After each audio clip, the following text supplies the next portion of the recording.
Good evening. And then there were four. Welcome to highlights of the first legs of the Carling Cup semi-finals, with Arsenal, Birmingham, West Ham and Ipswich all dreaming of a trip to Wembley on the 27th of February. Leroy's with me this evening to analyse both first leg games. We'll hear from him a little later. Here's what's coming up tonight. Ipswich have battled the Premier League big boys all the way to get here, but they must negotiate the semis without the man who led them there, as Roy has run out of town. His replacement Paul Jewell was on hand to see whether Town could do the unthinkable and stop Arsenal, who are desperate for a bit of silverware themselves. And we've an East End drama for you. West Ham and Birmingham are looking to put Premier League concerns behind them by securing a trip to Wembley. We'll have all the action from Upton Park, a match that threatened to be Avram Grant's last. Well, we start with tonight's match between Championship side Ipswich and Premier League high flyers Arsenal. It's been a strange week for the Suffolk side. They parted company, of course, with manager Roy Keane before being hammered 7-0 by Chelsea in the FA Cup on Sunday. Well, they've since appointed Paul Jewell to replace Keane, although he doesn't take over until tomorrow, leaving caretaker Ian McParland in charge of tonight's game. Well, the Gunners' preparation, it's fair to say, was pretty low-key in comparison. Your commentators at Pullman Road were Mark Bright and Simon Brotherton. Hit for 7 on Sunday at Chelsea. Ipswich have to improve tonight to avoid a second cup thrashing in the space of 4 days and keep their Wembley dream alive. Arsenal are odds-on favourites to reach the final, but have already struggled against Championship opposition this week, needing a last-minute penalty to earn a replay against Leeds in the FA Cup. With new manager Paul Jewell watching from the stands, Ian McParland is looking after the Ipswich side again tonight. They're without Grant Ledbetter, who's suspended, Jake Livermore and Rory Fallon, who are cup-tied, and both Jason Scotland and Troy Brown, who are injured. Damien Delaney and Tamas Priskin both come into the side. 6 years on from their last trophy, Arsenal are up for the Carling Cup, and Arsene Wenger has named a strong starting 11. Bakary Sagna is still suspended, so Emmanuel Eboué starts. Laurent Koscielny returns after being rested on Saturday, as does Jack Wilshere, while Cesc Fabregas and Theo Walcott, who came off the bench against Leeds, both start this evening.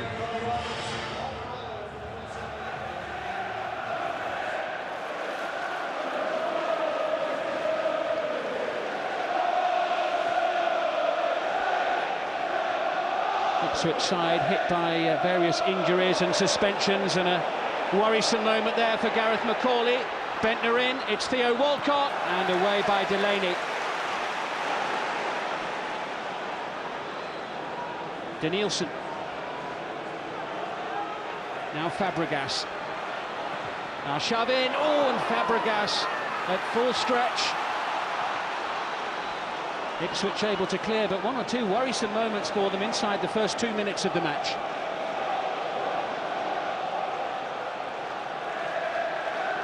Ian McParland there, who's looking after the Ipswich Town side once more tonight.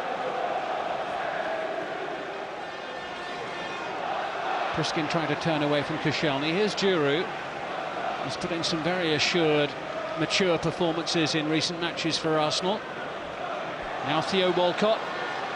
Away from OD, Fabregas is there, Walcott stretches and couldn't quite get there, but it was a move that promised much for Arsenal. It was, just turned on the burners there, didn't he, Theo Walcott? Here comes Priskin now. It's a lively, open start to this Carling Cup semi-final. Priskin letting fly! Superb effort there from Tamas Priskin, the Hungarian. First shot in vain. The one thing about Priskin, that if he does get an opportunity to shoot, he always takes it. Good feet there, coming inside you, as you can see, and he's looking for the far post. There's a bit more bend on this, and he's got a chance. Dips at the end.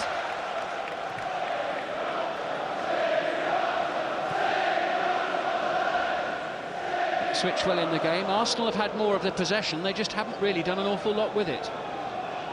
Square and back. Danielson. Arsenal failing to find that inch-perfect pass inside the penalty area. Walcott with a shot, and Martin Phillip with a comfortable save. All calm on the bench. And another leg to come, but it's bode well. You know, you're not the kids you've got out here. This is the first team. Arsenal's manager looking rather thoughtful on the bench. As well he might be. One in the air by Giroud, forward by Healy. Looking for Norris, but that should be Koscielny's ball. O'D. Now Darren O'D has only got one match left on his loan after this one before he's expected to head back to Celtic. Will he not want to go?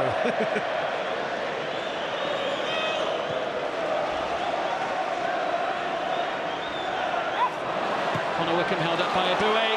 Good ball in, just a little too high there for Norris. Well, if Priskin had been at the far post, then it might have been a different story. Well, good play from the captain, David Norris, in the middle of the screen now, number 8. Good turn there and good whipping by Connor Wickham, and it's just a little too high for him. Denilson, Fabregas. Looking for Arshavin, but nearly finding Jamie Peters. Little 1-2 inadvertently off Martin Atkinson, the referee there by David Norris. Free kick, foul by Koscielny. Carlos Edwards was away down the right-hand side. Absolutely away, and I don't think Norris saw him.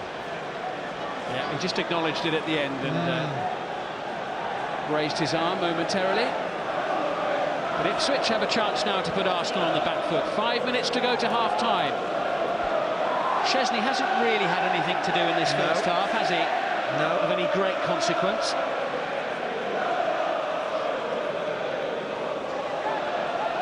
Mark Kennedy, the former Republic of Ireland international, much travelled player at the top level, will take this free kick.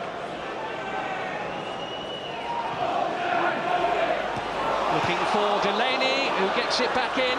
Arsenal still haven't got the ball away, but they have now with Fabregas. Pushed it too far, enabling Edwards to nip in. It's nice to see something different off the training ground. A little bit disguised. Look, absolutely on his own here. Delaney, bottom of the screen, he's onside. Good header, just needs some support in there. There's one that they prepared earlier, which very nearly came off, but not quite. This is Carlos Edwards. He's away from Arshavin. This looks promising. Healy's little flick, flag goes up. It would have been a stupendous goal, but the flag had long gone up. Yeah, so there was no way that it was going to count. Good play from Carlos Edwards here. You can see this defence push up as one. And there's Priskin right in the middle of the screen, who absolutely benefits from it. And he was in an offside position. A superb finish, though. Absolutely superb. And that'll give encouragement to the Ipswich Town players and to the crowd as well, who are starting to believe that their team might keep this tie alive. Wickham really strong there. Now this is Priskin once again. Koscielny sticking close to him, getting the tackle in. David Norris in support. Ipswich trying to finish the first half really strongly here. It's in towards Kennedy, doesn't fall for Edwards, and away by Kieran Gibbs. Bentner's touch, gives it away. Wickham, strong again, holding off Nicholas Bentner. Terrific play by Connor Wickham, goes for glory and doesn't find it. But this is much, much better from Ipswich. Yeah, fantastic. Good strength in Connor Wickham, good determination. It opens up for him a little bit, and why not? Space for Denilson, Fabregas. Last chance in the first half now for Arsenal, and Arshavin's control lets him down. Peters coming across. And Connor Wickham helping him out. Away by Peters, not the best of clearances though, but it sees Ipswich safely to half-time and to a standing ovation from their new manager and the rest of the crowd here. Half-time, Ipswich Town 0, Arsenal 0. Here's Duru, who missed almost all of last season with a knee injury, still managed very carefully by Arsene Wenger. Fabregas finds Arshavin, rather snatches at that. A shot of a man clearly out of form. Great ball, great run. Watch Arshavin in the middle of the pitch here, just drops the shoulder, clearly onside. And I thought he was going to stretch for that one. I think he has a go for it, but misses it.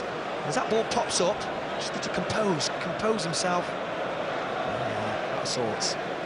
Man with great ability, great talent, but it's not happening for him. Short of confidence. Bullshit. Arsenal not having things all their own way. And it was Fabregas of all people. Kennedy with a shot. And Szczesny with the save. My, wouldn't that have been spectacular? Well, he's got it, hasn't he? He's got it in his locker. Aboué looking for Bentner, who makes the run, but Macaulay was there first. This is Peters. Priskin can chase. He's in behind Koscielny. It's a great chance here. Thomas Priskin for Ipswich Town, and Johan Djourou saves the day for Arsenal. But you have to say, it really should have been 1-0. Oh, it's a straight punt, isn't it? Straight ball. Missed by Koscielny. It sits up lovely for him. He's trying to let it bounce too many times. You're not going to get that time. As he comes here, you've got to go and attack that ball.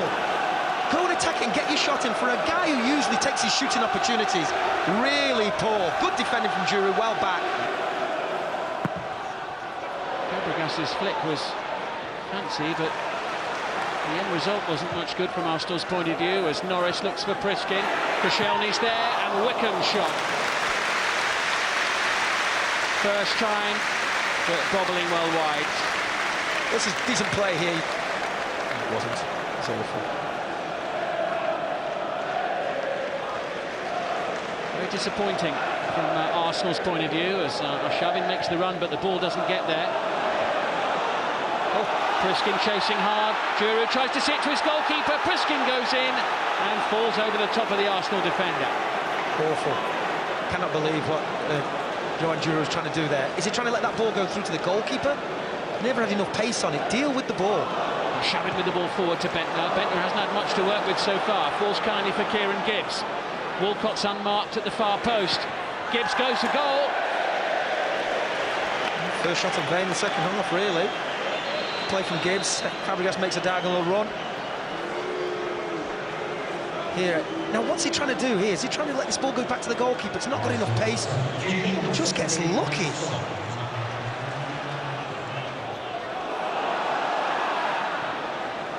Oh, and Szczesny there looks as though he handled the ball outside the penalty area. Well, if he did, it wasn't spotted by the referee's assistant on the near side, neither by Martin Atkinson, but that looked to the naked eye as though Szczesny grabbed the ball outside the box. Well, his feet may have been inside the box, but the ball certainly wasn't. I mean, everybody on this side of the stand there was rose as one. That certainly got the crowd chuntering as Fabregas pushes forward. Gets the return ball. Walcott, chance here for Arsenal. Good save by Phillip. Excellent save. He hasn't really been called upon to do much, Martin Phillip, but on this occasion here, you see Fabregas slightly overruns the ball, just a little toe poke, and then this is a lovely pass. Can Walcott just chip it up? He managed to chip it up, but Phillip gets down to it. Excellent, well done. Decent chance despite the angle there. Arshavin with this corner kick. Djourou was up for it, but unable to quite meet it. And, the referee will stop the game here because David Norris is down on the floor inside the penalty area. Let's have a little look at this again, Mark. Was Szczesny outside the penalty area here? Well, it's a punt down the pitch, and now you can see his feet are just about inside. I think the ball's outside. You can just see straight away there as Conor Wick gets his hands up in the air. From this angle here, this is where we see it. Now that ball must be outside the penalty area because his feet are. Fabregas, who looked like he might dominate the match in the early minutes, hasn't proved that way so far. This is a threatening-looking move. Gibbs in towards Shamak, and somehow it goes over the top of the crossbar, and Fabregas's frustration goes up another couple of notches. Kieran Gibbs does ever so well here. Good ball from Song. Gibbs just whips this. You see Shamak right in the middle of the screen, goes to the near post, drops lovely for Cesc Fabregas. Donov just takes his eye off the ball. Well, Oaks hit him on the thigh. I mean, how far away from that is he? Djourou finding Danielson. Arshavin beaten to it once more. Norris had the right idea. He couldn't find Peters, but Priskin could be in again. Djourou's the last defender. Priskin for Ipswich! Thomas Priskin puts Ipswich Town ahead in this semi-final, and now we really do have a tie on our hands. Wow, absolute unbridled joy around us, and quite rightly so. Lack of concentration in the defence once again. I mean, this is just a punt over the top. Here, is he offside? I think he is offside, but he gets the benefit of the doubt. Djourou gives chase, has a look across at the assistant. Lovely little guide into the far corner. And it's just what the game needed. It really is. This is a lot more positive. Good touch and a lovely little shape around the keeper. And for the second time inside a week, Arsenal are behind to a championship side in a cup competition. He must be delighted. He must be. Blow the whistle, ref. What a record he's going to have.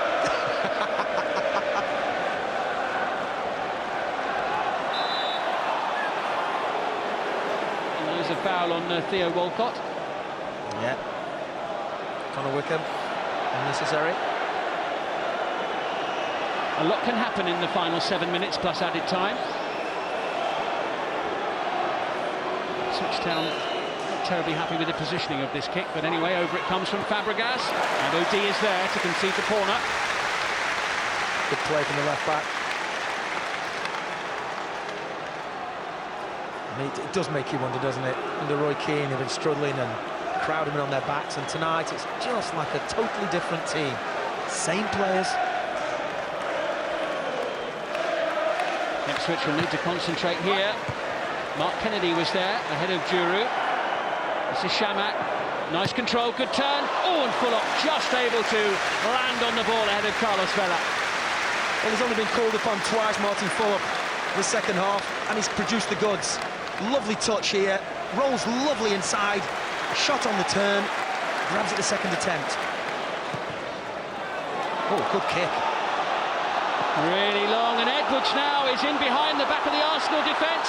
Could be a chance here for Ipswich. Edwards, and Chesney makes himself big, and big enough, and now starts an inquest with his defensive colleagues. Just unbelievable. Look at the casualness of getting back there, Kieran Gibbs. I mean, that's a great kick. You can just see, he comes in here, he just narrows his own angle by taking a heavy touch. This touch here is just a little bit too heavy. Look, he narrows his angle. He's looking square, nobody's there to help him, so he had to take the shot. Time all but up. There goes the final whistle. And whether they get to Wembley or not, for Ipswich Town, a famous victory over Arsenal, and on the night, a deserved victory as well. Paul Jewell, the new manager, looks on. Maybe he doesn't have quite as much on his plate as he thought he did when he signed up on Monday. But what a comeback for Ipswich. They were walloped at Chelsea in the FA Cup on Sunday.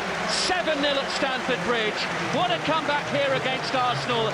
3 good saves in the second half from Fulop, and a winning goal from Tamas Priskin. And Arsenal struggle against a championship team for the second time in less than a week.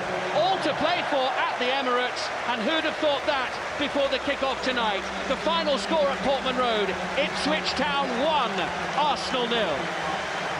It's a fantastic night for the club, and they deserve it. You know, there's a lot of good people at the club, and a lot of the fans are good people as well. You know, and I'm absolutely delighted for them. When you get beat 7-0, you know, of course you worry about it. But from Monday it's a different week, and you know, football is a fantastic game because then you have the chance to correct everything, and that was just a fantastic response.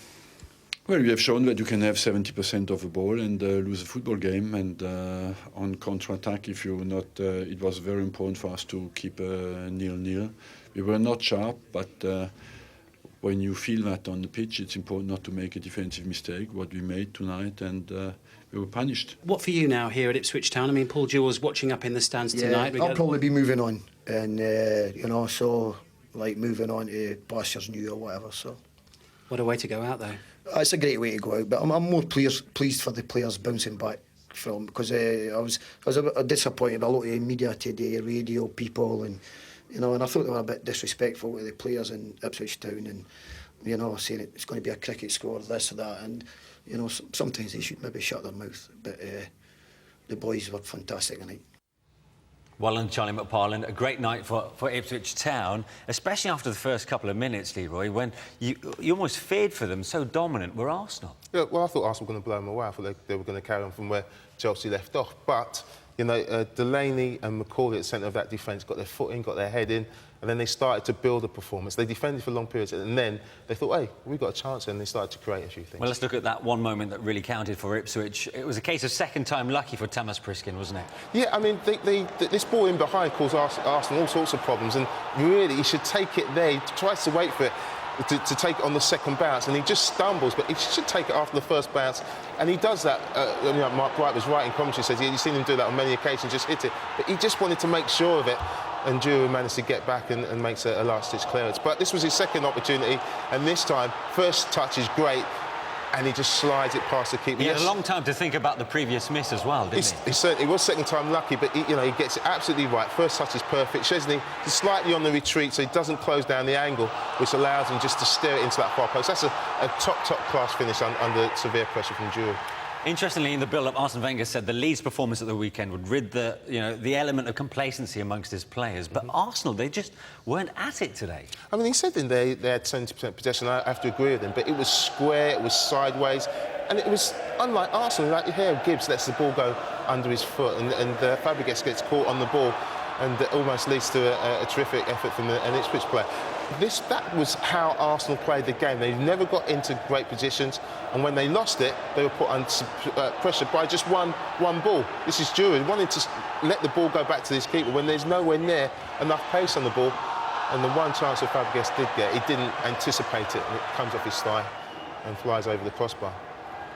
And here we go again. This is Gibbs, Kieran Gibbs on the far side. A simple step over goes horribly wrong, almost adds to what was a night to forget for them. Absolutely, and it just one kick. They're waiting for someone to deal with it, and so no one deals with it. And Carlos Edward goes through, and in the end, Chesney has to make a good save. But that just showed Arsenal's performance right from start to finish. So was it a case of Ipswich out there? They showed plenty of heart and spirit. Were they there to impress the new boss, watching from the stands? You know what? I think it was about restoring pride. Yeah, obviously the ball jaw was in the stand, but when you get beat 7-0 to footballer, it hurts, and they certainly got pride back in themselves and pride back with the Ipswich supporters. This is Connor Wickham, a centre forward. He's going to make his name as a centre forward. He played left side midfield, and he nullified that right side in the Bury and Walcott, and that typified their performance. A 17-year-old lad performing against an Arsenal side, and then when they did get through, Martin Fulop was exceptional, very sharp off the line, close space down, and did terrific. So there's only one goal in it. Have Ipswich got themselves a chance? It's going to be tough when they go back to the Emirates. A slight chance, yeah. But they got a very, very important win to restore pride, going to the Emirates and getting a result and getting into the final. Total different kettle of fish. It sets it up very well. Incidentally, that return leg is live on the BBC in a couple of weeks' time. Well, let's now find out how last night's other semi-final first leg unfolded between West Ham and Birmingham. A trip to Wembley would certainly ease the pressure on the Hammers, currently bottom of the Premier League, of course, and particularly for their coach Avram Grant, who many believed was about to preside over his last game in charge. Well, the big news for West Ham was that Carlton Cole was named as a substitute, meaning Frederick Piquionne would play as a lone striker, supported by Jonathan Spector, who you may remember scored twice in the quarter-final victory over Manchester United. As for Birmingham, Alexander Klebb was given a rare start in midfield for the Blues, while Nikola Zigic, who got the winner against Aston Villa in the last round, started on the bench. Commentary comes from Mark Lawrenson and Jonathan Pearce.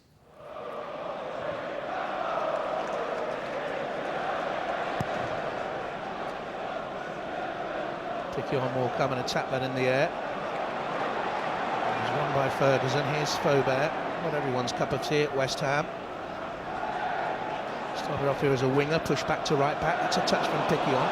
There's Spector in support. And here's Upson galloping forward. And it's not a bad ball in either. He was looking for Piquionne in there. And it's still in play, and it's a good save in the end by Foster because it came at him at speed. Yeah, and I think personally the last touch might have actually been Upson. It's a good break as well, very, very good break. Early delivery, Piquionne actually as well the second time. This is the one here. I think that it's a tackle by Upson that obviously Foster has to make the save from. No pressure on Alex McLeish at all. A wonderful job he's done at Birmingham. Parker. Noble. He's missed his man Gardner and he takes it on an extra stride, 3 to his left. It's come all the way to Obinna. There's the header down. It's half-headed away by Dan. It'll drop there to Spector. Noble smashes it. It's in. West Ham have the lead. And Birmingham failed to clear. And they stood at one stage appealing for offside when they had a player on their own goal line. Well, quite fitting that he started and finished the move. Absolutely brilliant by Noble, the way he burst through from midfield and committed all sorts of Birmingham defenders. He'd already gone past 2 by that time, JP, when the ball came in, and It's a good finish in the end. He finally smashed it in there. Look at the blue shirts in there, though, Mark. But the goalkeeper doesn't see this shot eventually until very, very late. From this position here, look, got no chance of seeing it.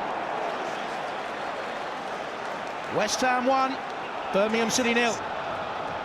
If West Ham win this game and win it well, can the board act and dispense with him in the next 24, 48 hours? I don't think so.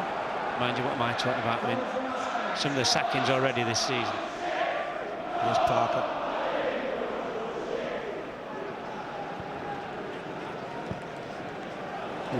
Spector's in space.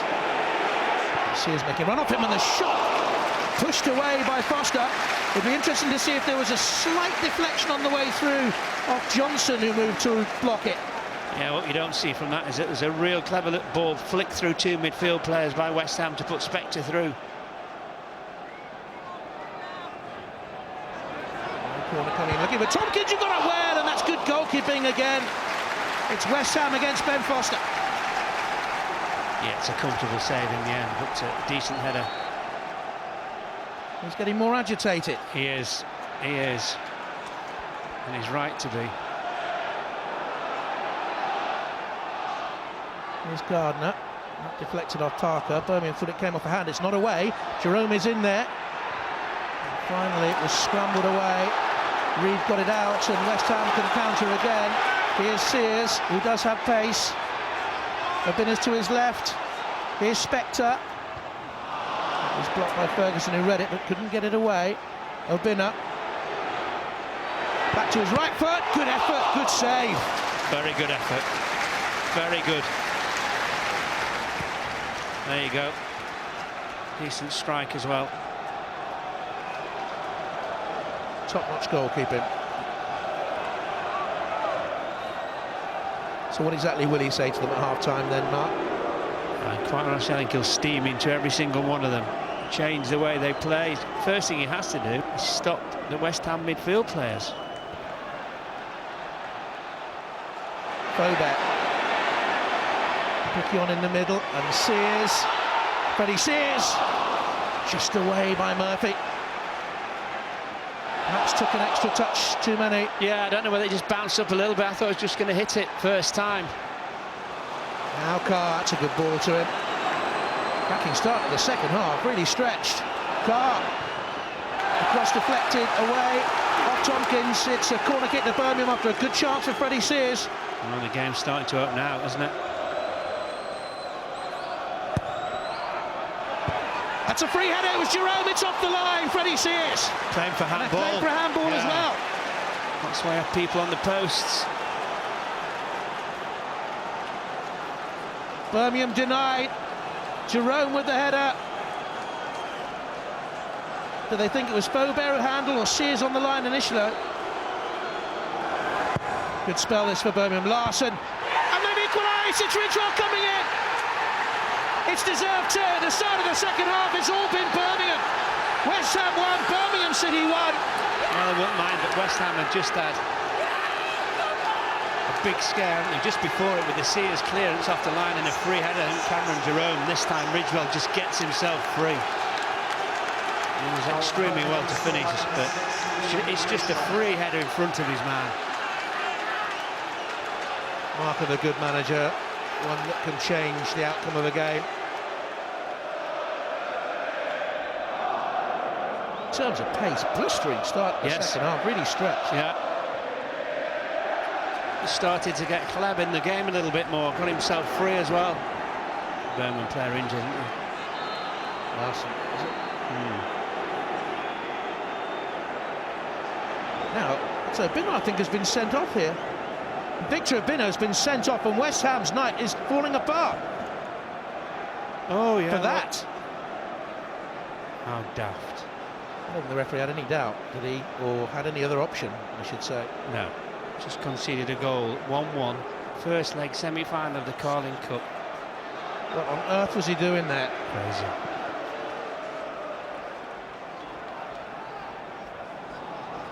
West Ham ahead through Mark Noble after 13 minutes. Ridgewell levelling it up. Birmingham the stronger side now, and will that bounce kindly back to them? He's down in the box. Strong run through by Ferguson. Nothing given. No, I think the ref's got this right. Man who won the League Cup in Scotland with Rangers on, what, 5 occasions. Upson was running with him. Oh, look at it from that angle. Yeah, no, it does look different from that angle, certainly. Upson's hands raised and pleading innocence. Fahy. Finding space at will. Murphy with the crossing. Jerome attacked it. Gardner was behind him. And it could well have come off Tompkins as a corner kick. Yeah, it's actually a really good defensive header, this. Sandwiched between 2 Birmingham players. Back in by Johnson. Out by Faubert, straight to Gardner. Larson, 4 to hit in the middle. There's Murphy. Oh, should have been 2. I think he thinks it was in, isn't he? Great ball in from Larson. Again, he was too strong for his marker.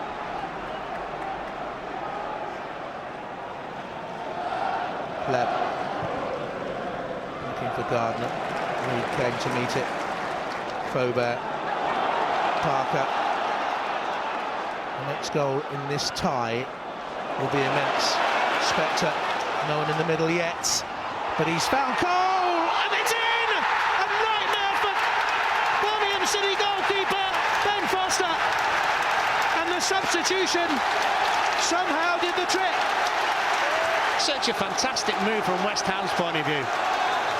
In from Spectre, into Cole. Oh, Foster. A horrible moment for the goalkeeper, and Carlton Cole only on the pitch for 4 minutes. Puts West Ham 2-1 up. Spectre does really well though, doesn't he? Sees off Murphy. Nice low ball in as well, hit it first time. He's got his weight on all the wrong position as well, Foster. Oh. Yeah, watching from the other end, I wonder what he thought. I'll tell you what he thought. Glad it wasn't me. He's been there, hasn't he?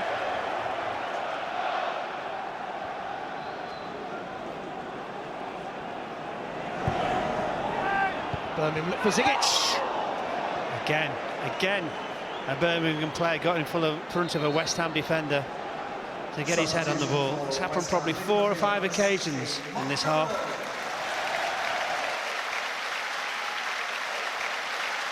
What does this do for you personally, Avram? It don't do nothing, but I think if we had... It doesn't help, you're saying?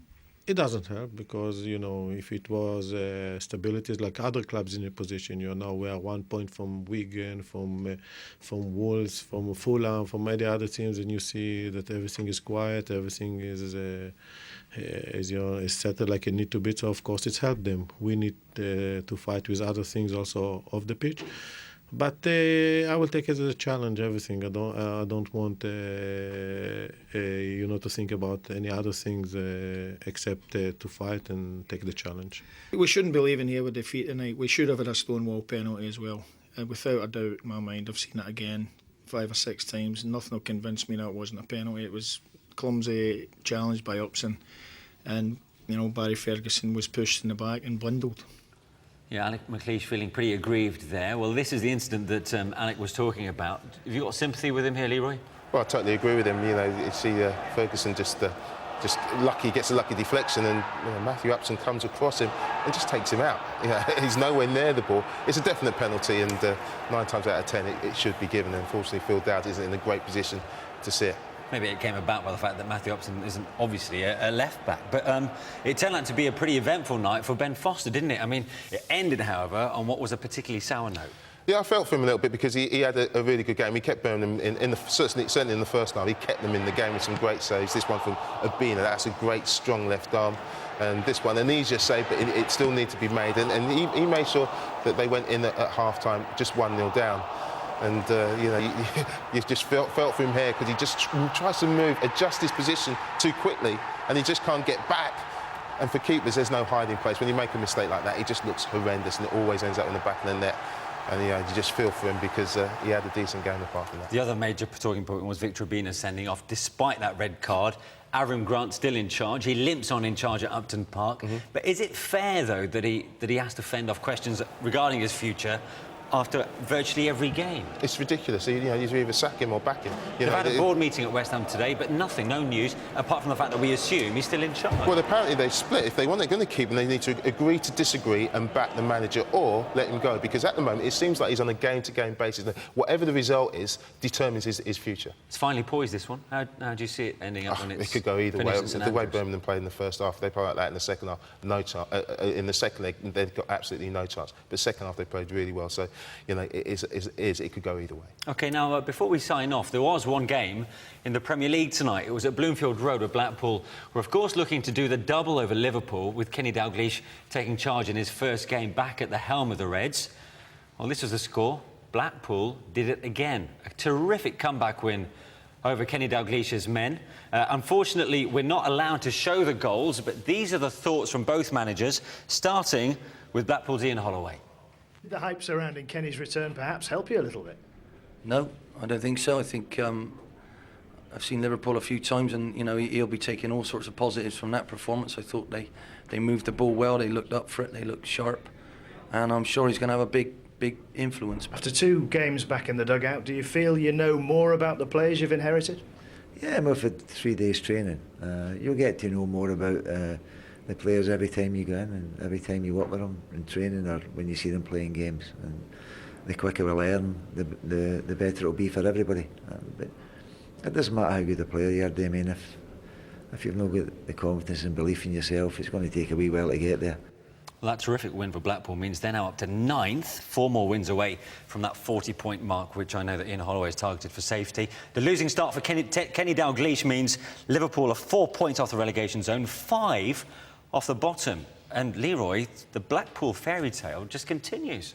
Why are we surprised? Liverpool were arguably underdogs going into that game. It's because Kenny's come in and the inspirational leader has come back into the fold. We expected Liverpool to get a result. But Ian Holloway's done a fantastic job there, and it carries on. 4 more wins and they're safe. And it just goes to show that the work ahead for Kenny there. Yeah, he's got lots to do. They are totally lacking in confidence, and I think quality as well in that Liverpool squad. So it's a big job. OK. Now, a reminder of football coming up at the weekend. Match of the day is on at the usual time of 10:30 on BBC One on Saturday night. Followed, as always, of course, by the Football League show right after that in the company of Steve Claridge. We kick off at 10 to midnight, also on One. So, Leroy, who do you see going off into the final after the second legs? Because we're still halfway through these 2 ties of the Carling Cup. Well, I think you've got to put your money on the home side. Arsenal and Birmingham, your second leg at home, still in there, fans behind them. But, all 4 sides. West Ham, they did well. Ipswich, unbelievable. So they've still got a chance. OK, good to see you tonight. Thanks, Leroy. So well under Ipswich. Unlikely win for them, but for the Tractor Boys and West Ham, as we say, the job is only half done from all of us. Good night.